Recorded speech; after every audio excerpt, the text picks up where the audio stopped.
Our Suicide Watch Party.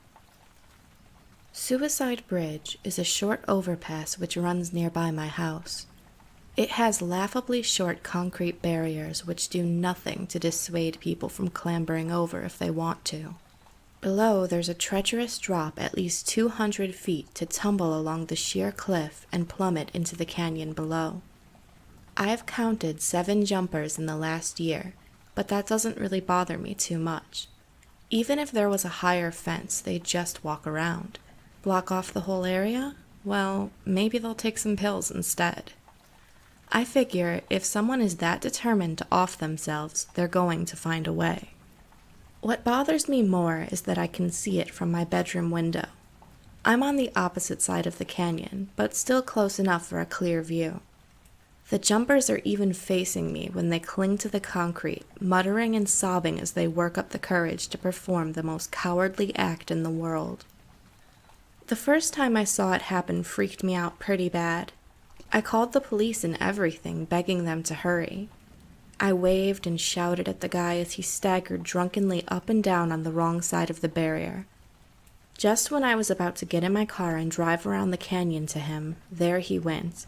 I can swear he was even smiling as he soared through the air, arms spread wide to surrender himself to the welcoming dark. Last month there was another one.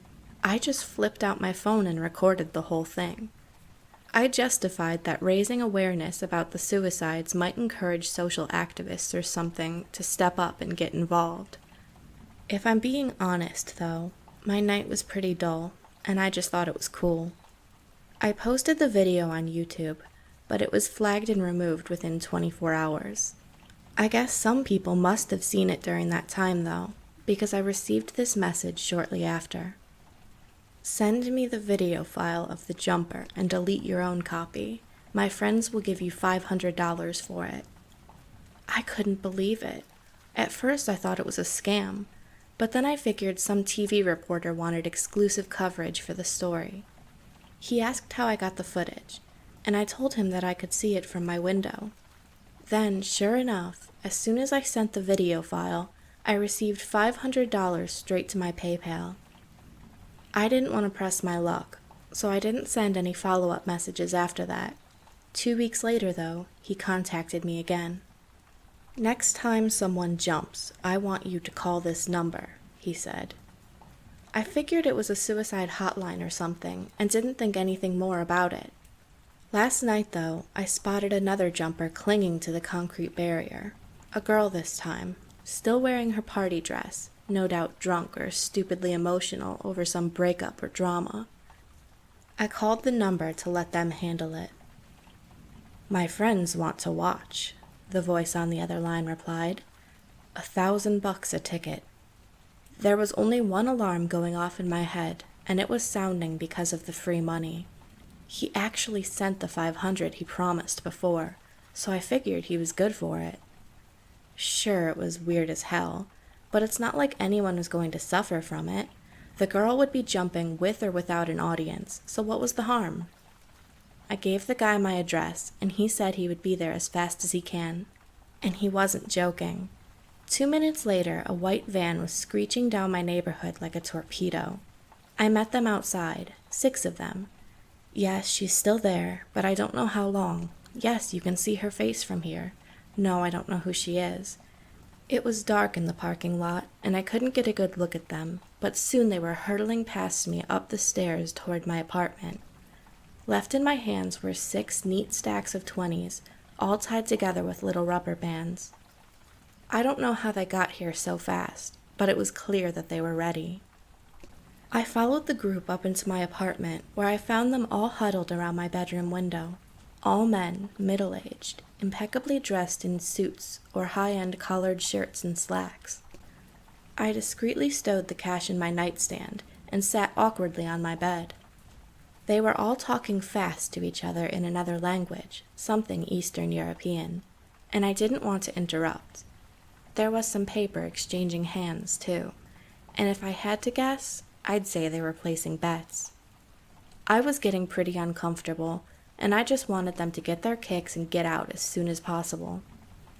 "Is no good," one of them said through a heavy accent, "is not what I pay for." "What's the matter?" I asked. "You can see her, can't you?" "Yeah, I see her. I see her changing mind." I joined them at the window in time to see the girl clambering back onto the other side of the barrier.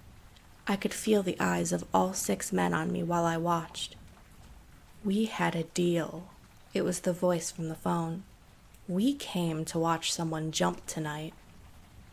"Well, it's up to her, not me," I replied casually, although it was impossible to ignore the inherent threat in the tone. "You are hosting party, no?" asked the thick accent. "Don't let us down. Go talk to her." "You want me to tell her to jump?" It was getting harder to breathe. The weight of all those eyes was getting heavier. Damn it, why'd they all have to be so old and professional?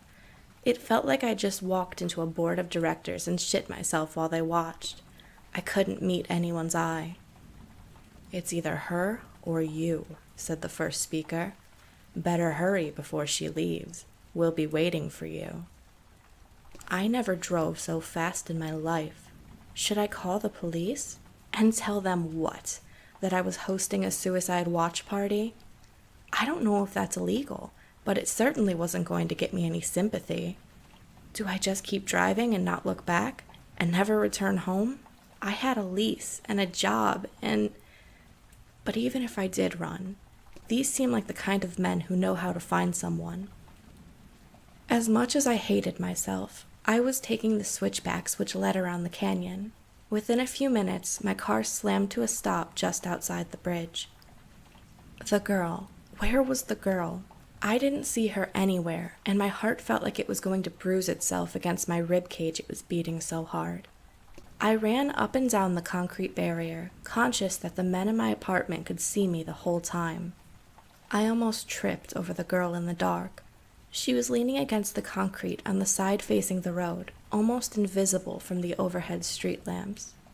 Half asleep, she still quietly blubbered the dark corruptions of mascara down her face.